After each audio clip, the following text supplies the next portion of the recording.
What's up, guys? My name is Miles. And my name is Fez. And this is The Commodity. And today we are reacting to why Jakarta is sinking. Yeah, so in our last video, we came to find out that Jakarta was sinking. My thoughts were they meant originally, before we found out later on in the video, that the water was just rising because of climate change. Right. But come to find out, Jakarta is sinking along with the rising tides. Yeah. Like so legitimately, it's sinking. On its own, yeah. So even if the tides weren't rising or the water wasn't rising, it's still sinking on its own. So somebody had suggested this video. Multiple people, suggested this video from Vox. So we were like, well, this is like really relevant. So I'm kind of, relevant for videos that we've seen. So I was just like, let's do this video so we can be fully aware, so we can know what's going on. I mean, right now it's nothing to worry about, obviously, but over time it's something to worry about. Yeah, of course. So I'm ready to hop in if you're ready. Yeah, let's do it. Let's check it out. Jakarta. This is Waladuna Mosque in Jakarta. Its roof is in ruins. Moss covers the walls, and seawater flows through every corner of it. The last time people prayed here was in 2001, back when it was above ground. Today, it's a warning sign. It signals... That's a pretty drastic difference from 2001. Yeah, so they're like actually seeing the issue. Like a lot of people have the idea that there's no such thing as climate change. Mm-hmm.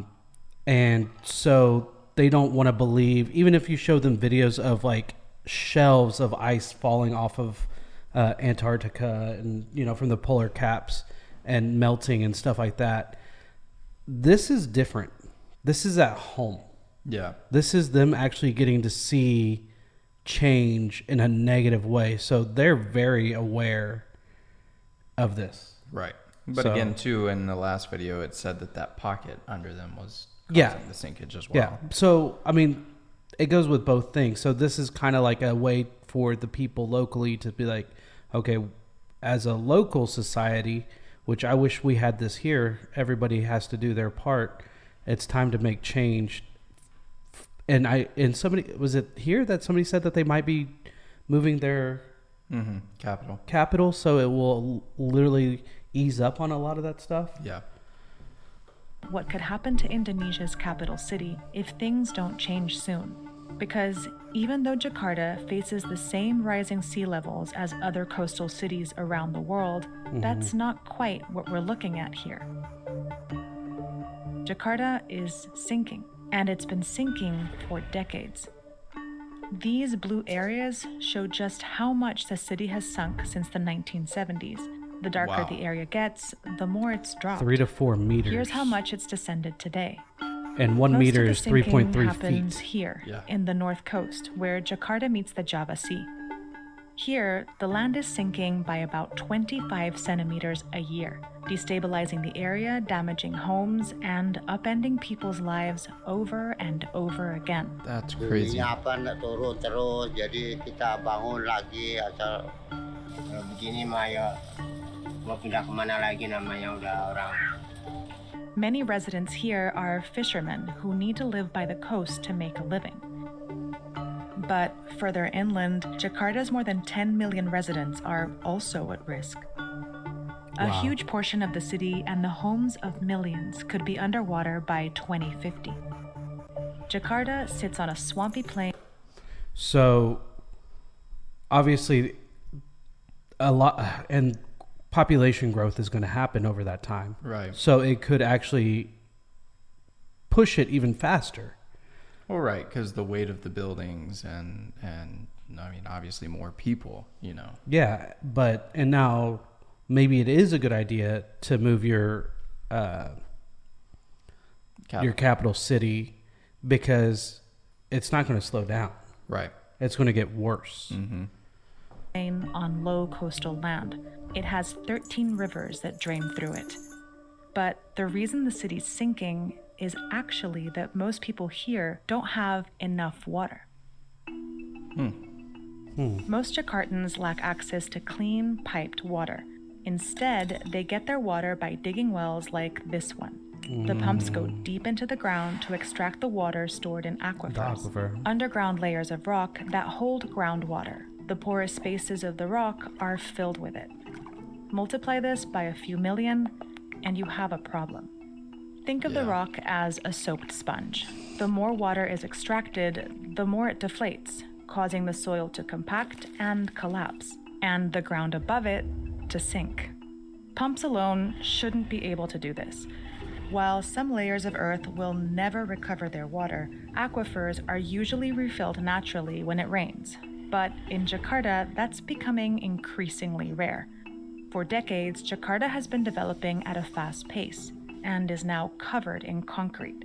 So that makes sense. Yeah, because that's what I was thinking too, is aquifers, they refill the whole concept. Right. But I guess, once you cover it with... And like what we talked about, the Edwards Aquifer down in San Antonio, they regulate everything. Yeah. You can't just throw concrete everywhere. I mean, it's Texas, so concrete. And come to find out, that aquifer is like attached to like a series of aquifers. I looked into it a little bit deeper, and it's crazy. It's huge. It supplies water to millions of people. Really?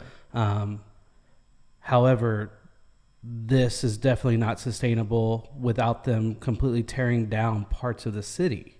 Right. So, and then more people, again, it's the most populated city. What did they say? 25% of the population lives there? I think so. Or something like that, a very major percentage. So without major change in the area, there's no fixing it.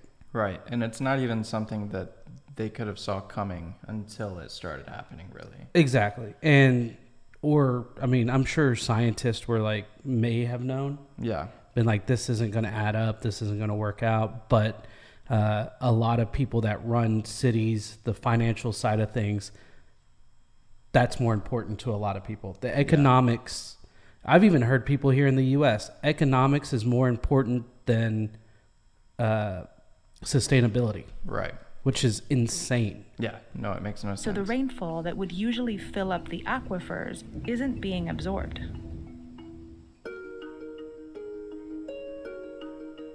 It's gotten so bad that in coastal areas prone to flooding, like the fishing community Muara Baru, people have built makeshift bridges to move through their neighborhoods. That's crazy. Combined with sea level rise, it's also made floods during high tide and rainy seasons much more dangerous. Like in 2007, when Jakarta experienced one of the worst floods in its modern history. A storm and high tide caused rivers and canals around the city to overflow, killing 80 people. Tapi sekarang Bapak udah saking ketakutan juga banjir terus. Maxime has already lost his home to the sinking and now sleeps on his fishing boat. Wow. And Nondo has had to rebuild his home several times. 10 tahun yang lalu, 10 tahun ya kan. Ini sebetulnya tadinya air nggak sampai sini ya kan. Jadi kita bangunin ini ngukur. Oh iya, ini sampai sini air, kita harus atasnya lagi. Groundwater pumping is putting Jakarta's survival at risk. But to understand how it got into this situation to begin with, you have to go back centuries. In the 1600s, when European powers were colonizing the world, the Dutch took over what was then the port town of Jakarta. They razed it to the ground and, in its place, built Batavia, a headquarters for their growing empire. They began to rule over the Indonesian, Chinese, Indian, and Arab people who had lived there for centuries, and built their new city in the Dutch style, with narrow townhouses along a grid of canals. The canals were used for trade, defense, and to make Batavia feel like a Dutch city. But look at Batavia from above, and you can see the city grid served a darker purpose too. Pola grid ini memang bertujuan untuk sebagai elemen segregasi atau elemen pemisahan atau pembagian dari fungsi-fungsi yang memang telah disediakan. Karena I wonder if that's because we use a grid system. Mm-hmm. I wonder if that's what the original thought process was for segregation. It would make sense. It's super unfortunate, but it's a thing. Yeah. It's a thing in societies, and it's horrible.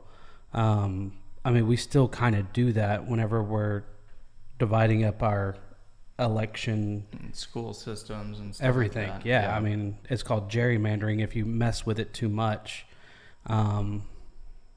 But that brings to light a lot of things, actually. Yeah. Kanal atau disebut dengan Good River ini membagi kota Batavia menjadi dua bagian, yaitu bagian barat dan bagian timur. If you look closely, you'll notice that there aren't many bridges between the two sides, or between the blocks.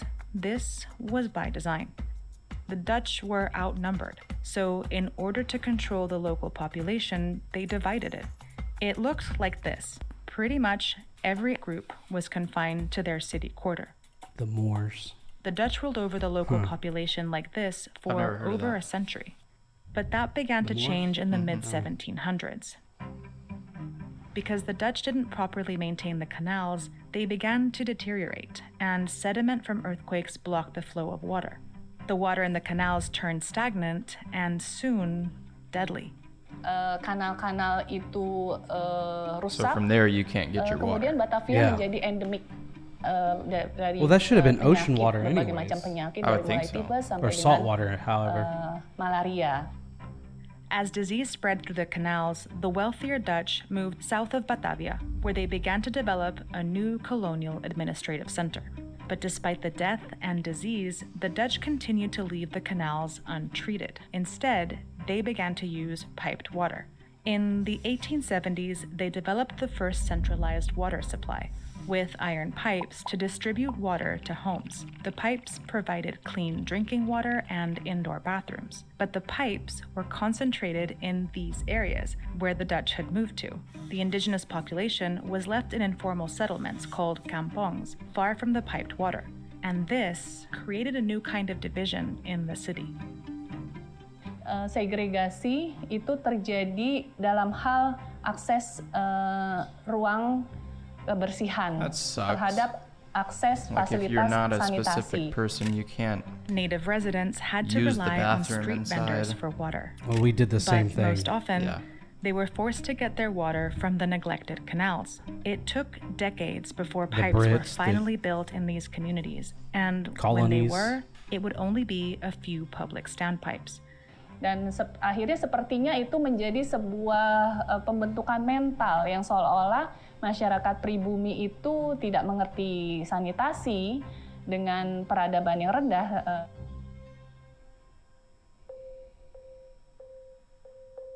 This continued through 1949.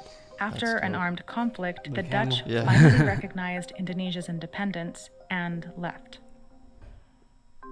The legacy they left behind was a sprawling city, built on marshland and segregated by water access that now Jakartans had to deal with. Over the next decades, Jakarta's population skyrocketed. More people required more housing. Let's look at that. So From 1950 to 1960, it went from sub 2 million, I'd say about 1 million, to roughly 2.75 to 3. between the 70s and 90s, it doubled. Yeah. Oh, yeah. And it looks like it Well, just shoot. spiked It went back from up in 4 to 2000. 6 in 10 years. 6 to, shoot. If you look from 2000 to 2020, it went from 8 to 12, Yeah. roughly. More stores and more streets, and the city expanded fast. But We its just water don't have that infrastructure here. still doesn't serve the majority of the city. This chart shows how much of Jakarta Maybe y'all can explain this to us. Maybe it's just, I don't know. Maybe there's something in the water that gets you frisky over there in Asia. Because India, China, Indonesia, I mean, there's like serious growth that we Yeah. don't have over here. Like, I mean, for our country, yes, China, for the especially whenever they had to do the, like only allowed you to have a certain number of children. yeah. Well, it gets to the point where you kind of, yeah. That's what I'm saying. though. Like, how does it get to that point? I don't know how you, I mean, maybe fertile in the bloodline or something like that. That's crazy. In fact, this year, or no, the last year or two, something like that, we've had actually the lowest in like the last 20 or 30 years as far as population growth. Really? Yeah, as far as like new babies and stuff like that. Yeah. It's at an all-time low. And I mean, and we haven't grown exponentially in quite some time. So. Right. Jakarta's population has piped water. It was 12% in the 50s and is still under 50% today. Many of the people without access to piped water have no other choice but to keep pumping groundwater to survive. And the city continues to sink. The situation So it's not even necessarily the people's fault, it's the government's fault in that aspect, because they won't just allow everyone piped water. Well, if I understand their democratic system, so, and correct me if I'm wrong, I could be very wrong, so apologies ahead of time. So if that's the case, they should be able to vote the people in that, and that should be a priority. Mm-hmm. Like, this should be a huge priority. If this is as serious as they say, then yeah. Yeah, it should be a huge priority. Of course, the country has to be able to afford it or figure out a way to afford it, because I think this would make a huge change. But at the same time, what is keeping people there? Because like places like, I'm assuming that this is probably one of the most expensive places to live in Indonesia. It's just like trying to live in New York City, where they deal with a lot of issues, right, because of overpopulation, and it's such a dense city. Like, it's tiny. It's like the size of Dallas as far as square mileage, but it's also got like 10 million people or whatever it is. Yeah. So it's probably more than that, but you don't stay there if the situation gets that bad. Right. You move on, because if it's for business, you're in an archipelago. If you're into fishing, you're an archipelago. You go fish somewhere else, you sell to other people. There's always going to be business in other places. Now, there are those people that are just like, if it's a bad situation, like when Katrina happened, or when burning fires happen in California, all these different situations where you're likely going to die, but you love your home so much that you're not willing to move even if you die. Right. So explain to me why people are staying, because it's so overcrowded too. For me, I'd be like, I love a big city, but at the same time, there's other big cities in Indonesia that aren't as populated. That probably has a lot of great benefits to living there. And you can still run a business, still make the money that you need, still find the jobs that you have to have, and not be overcrowded. Because, I mean, just the videos of the city. And then what's funny is, like, that's nothing. Well, I think you go look at showing a lot of the negative of the city as well, because we've seen the city in other angles and other aspects, and we think that it's beautiful. No. And I'm not saying that. But what I'm saying is the whole entire country is gorgeous. Yeah. I mean, if you're staying for a building, that's crazy. Now, if you're staying because it's home and you've always been there and you're not willing to give it up, that's a different thing. That's right. To me, I find that crazy, but to you it might not be, or to you it might not be. Right. But to me, I'm a nomad. I will literally, if it was a bad situation, I'm not dying for a location. Yeah. You know, I'm taking my family, I'm taking me, we're going somewhere else. We're going to figure something out. That's what humans are. We're able to go from place to place and still survive. That's why humans are surviving literally all over the world. Yeah. So bad, the Indonesian government has talked about moving the capital from Jakarta to the neighboring island of Borneo. But that won't help the millions of people living in Jakarta. To save the city, in 2014, the government announced a project in collaboration with a Dutch architecture firm to build and reinforce 120 kilometers of seawalls to stop the water from flooding the land as it sinks. That's a Band-Aid. But so far, only these 10 kilometers have been reinforced, like this one in Muara Baru.